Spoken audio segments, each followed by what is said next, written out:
Ogeeyyiin Eertiraa 62 biyya alaa jiraatan lammiileen Eertiraa talaallii akka argatan iyyata walitti qabuun dhaabbata fayyaa addunyaaf dhiyeessan. Biyyi Eertiraa biyya Afrikaa takkitti hanga ammaa lammiilee isheef talaallii koronaa vaayirasii hin kenninedha. Kunis imala lammiilee daangesseera. Torban darbees gareen bishkiliitii biyyatti dorgommiirraa akka hafu dirqeera. Saayintistii Kaanaadaa keessa dalaganii fi kanneen iyyata mallatteessan keessa tokko kan ta'an Piroofeesar Yohaannis Hayilee waan dhaabbati fayyaa addunyaa gochuu danda'u maali jechuun gaafanneerra. Dhaabbanni fayyaa addunyaa Eertiraa dirqisiisuu hin danda'u. Haa ta'u malee dhaabbatichi akka adeemsaatti yoo hunduu talaalame malee eenyuyyuu fayyuu hin danda'u jechuun ejjennoo qabu ibseera. Sababa kanaaf dhimma Eertiraa callisuu qaba. Uummanni Eertiraa osoo du'uu addunyaan biroo callisuu qaba. Dhaabbatichi waldaalee dhukkubsattootaa sukkaaraa HIV kaan Eertiraa keessa jiran waliin hojjeta. Dhaabbilee kana qunnamuun marii eegaluu danda'a. Daandii kana fayyadamuun namoota dhukkuboota dabalataa qaban talaallii akka argatan gochuu danda'a.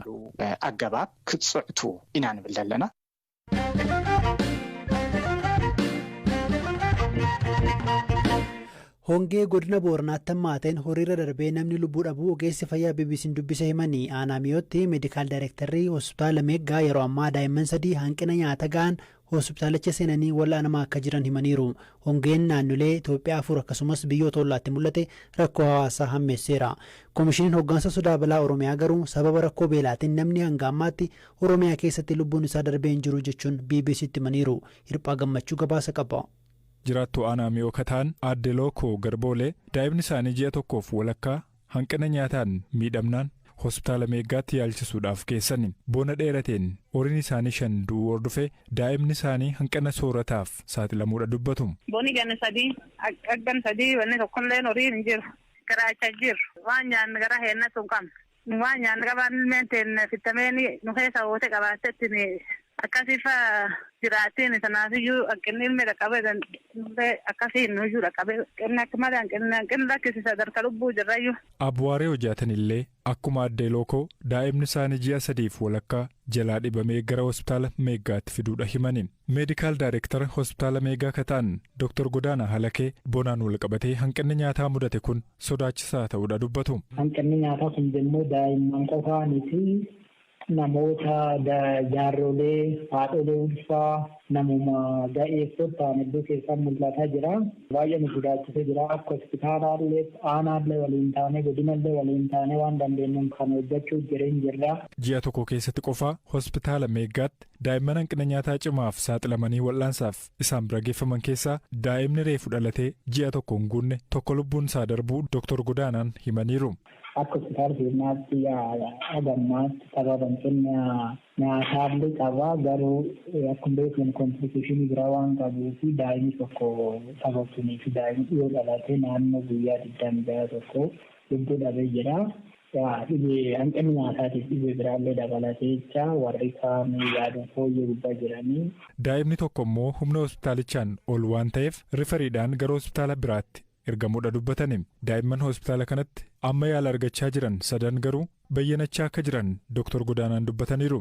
Waa'ee hongee naannichatti mul'achaa jiruun wal qabatee asiin duras bonni hammaatee yeroo garaa garaatti uummatarraan rakkoo ga'us kan yeroo ammaa kanaa haalaan cimaa ta'uu kaasu. Koomishiniin hooggansa sodaa balaa Oromiyaa garuu sababii beelaatiin namni hanga ammaatti Oromiyaa keessatti lubbuun isaa darbee hin jiru jedhan.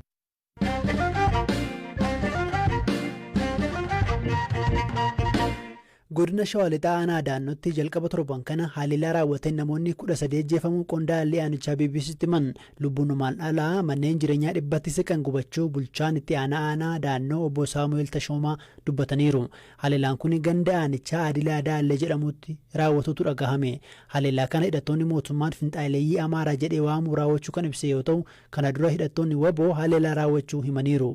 Taatee raawwatee qorachuuf gareen argamuu BBC'tti himan. Taateen guyyaa 23 ji'a 5ffaa gaafa 14 raawwatame taatee qaama kamiin kan bakka hin buune ta'uusaa yeroo darbees ibsamaa ture. Keessumattuu maqaa opereeshinii jedhamuun beekamtii bulchaa yookaan bulchiisaa qaama nageenyaa otoo hin beekamin maqaa opereeshinii shanee yookaan diina barbadeessina jedhuudhaan awwadii gulufaarraa gara Adilaa Daalleetti sochii taasifamaa tureen dhukaasii bal'aan naannoo sanatti banamaa kan turerraa kan ka'e lubbuun namoota 13 akka darbe fi akkuma kana immoo manneen jireenyaas citaa dabalatee mana qorqorroo dabalatee naannoo mana 97 kan gubatedha. Qabeenyi mana keessaa midhaan dabalatee kan miidhaan raqa qabe ta'uu isaati kan nuti qulqulleessinu. Qaamni kana raawwate adda baafameera eenyudha? Qaamni kana raawwate akkuma jalqabarratti kaasuudhaaf yaallee maqaa saba Amaaraa keessatti kan hundeeffaman finxaaleeyyii Amaaraa ta'anii kan meeshaa hidhatanii socho'an ni jiraatu. Aanaan kun aanaa daangaa irra jiru walqabatee aanaan naannoo gidduu kana keessatti sochiin tokko tokko godhamaa tureera. Dhimmoonni kun qulqullaa'u garuu taatee kana kan raawwate maqaa opereeshinii yookiin diina baa'oo shanee rukunna jechuudhaan milishoota Amaaraa keessa yookaan taatee kana raawwate jechaadha. Kan akka raawwatan sababni yookiin immoo ka'umsi isaa maali? Kana dura wanni isaan qunnamee ture? Taatee nama kanaan wal qabatu maqaa opereeshinii yookaan diina rukunna jedhuun beekamtii qaama nageenyaas qaama mootummaatiin ala kan raawwatamedha. Sochiin sun kan inni ittiin eegalame garuu diina rukunnaa miira jedhuudhaan kan eegalame ta'uu isaati odeeffannoo nuti achirraa arganne. Namoota 13 du'inaan jettan hunduu namoota nagaati. Akkan odeeffadheetti taanaan hidhattoonnis yookiin immoo seeliin hidhattootaas kan ejjifaman keessa jiru kan jedhu dhaga'een ture dhugaadha. Ammatti seeliidha miseensa baa'oo shaneetti jedhamee namni du'e namni 2 jira jedhama. Sun immoo adda baasaa jiru jechuudha koreen amma dhimma kanaaf dhaabatan.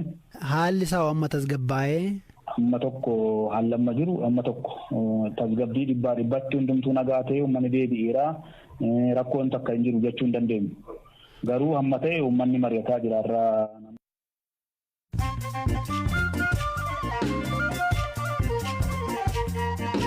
Amma mooduu gaggabaaboon isiniif dhiyeessa. Yaa'ii gamtaa Afrikaa 35 afaarratti hirmaachuuf hooggantoonni biyyoota Afrikaa Finfinnee seenaa jiru. Yaa'iin kun boruuf iftaan ni taasifama. Ajandaan ijoo nagaaf tasgabbiidha. Baqattoota Sudaan Kibbaa fi Sudaan 20 ta'an walitti bu'iinsa kaaba Itoophiyaatti hidhattootaa fi mootummaa gidduutti adeemu keessatti danqamaniif deeggarsa akka ergu dhaabbanni biyyoota gamtoomanii beeksise. Chaayinaan dhimma muddama Yuukireen irratti Raashiyaa bira dhaabbatte biyyoonni lamaan babal'achuu waadaa waraana kaaba Atlaantikii yookiin neetoo mormaniiru. Oloompikiin bonaa 24ffaa guyyaa irraa Chaayinaatti jalqabe. Walmorkii kanarratti Itoophiyaan hin hirmaattu. Biyyi ollaa Eertiraa garuu cabbiis dhabdu dorgommii cabbiirraan dorgomti. Waancaan Afrikaa dilbata dhufuu tapha waancaaf taasifamuun xumurama. Kalee Masriin biyya qopheessite Kaameroon injifachuun dabarteetti. Waancaafis biyya waggaa 2 dura waancaa geesse dhabde Seenegaal ni morkatti.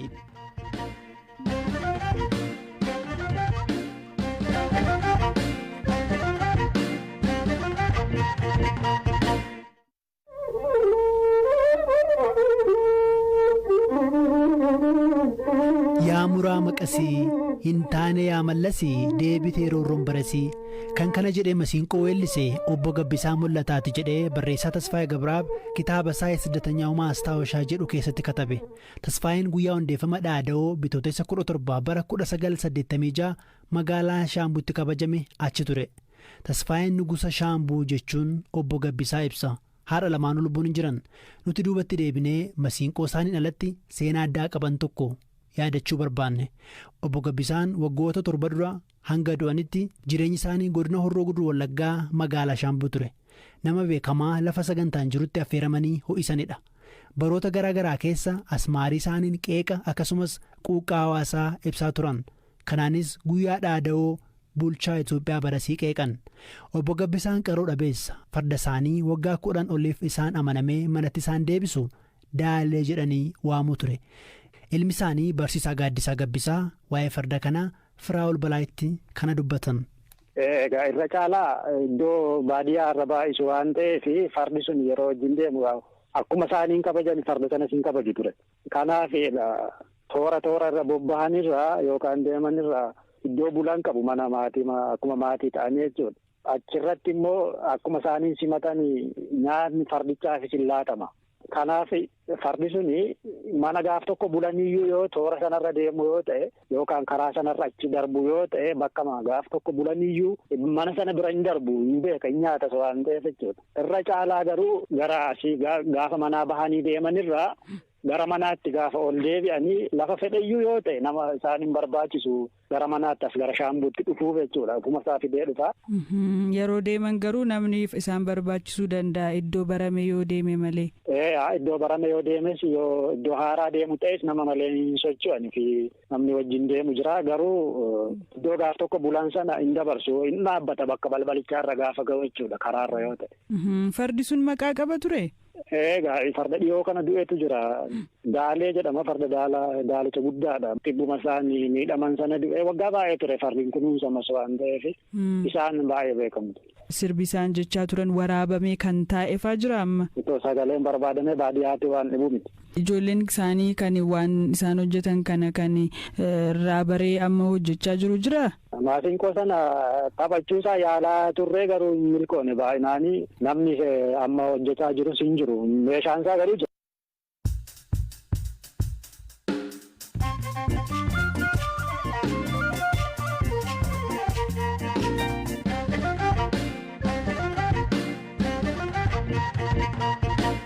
xumura rageenye irraa sirboota warraaqsaa kan aadaa fi jaalalaa sirbuun kan beekamu Shukrii Jamaal tibbana sirba mata dureen isaa ammuma jedhu yuutub gubbaatti gadhiisee fudhatama gaarii argateera.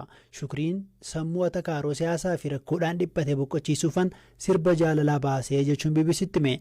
Magaalaa guddoo UK London kan jiraattu Shukriin albama haaraa dinqisiifattoota isaa biraan ga'uuf hojjetaa akka jiru BBCtti himeera. Aslii Galgaluutu dubbise.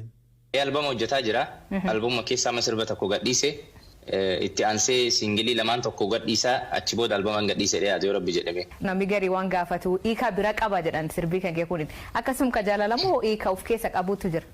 Sirbi akka abbaan itti hiikkate. Sirbi an akka itti yaadee hojjedhe qaba.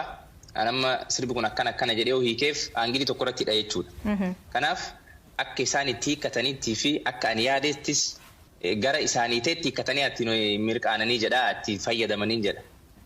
Walaloo Shukriin ufiin barreeffatu moo namsi barreessitu jira? Ani walaloo ofillee nin barreessaa walaloo baay'inaan walaloo narra warra barreessutti sirboota kiyya kennu guddadha. Because ani jeedaloo irratti irra naa iiziidha jeedaloo irra naa salphata jeedaloo hojjetuun naaf salphata amma tokko. Walaloo garuu amma sirba ammaa irratti ijoolleen naa hojjetan Nimoonaa Kabbadaatii fi Farhaan Abdussalaam teessuma koo jechuudha fi anis nama sadi taaniit hojjannee sirboota itti aananitti garuu walaloon hedduunis kiyyaa akkasuma nama garaagaraa isa fudhadhee jira. Sirba ajaa'iba qabatee dhiyaatee sirba kilipiin isaa akka malee bareedu sirba qulqullina ajaa'iba qabu sarara isaa ka jalqabarraa eegalii nuuf sirba. Si yaadannaa rafiin buluu ayyaada kee hirriba keessa nagan galchaa waa'een kan kee. Si argu qalbiin too boqattee yaa jaalallee.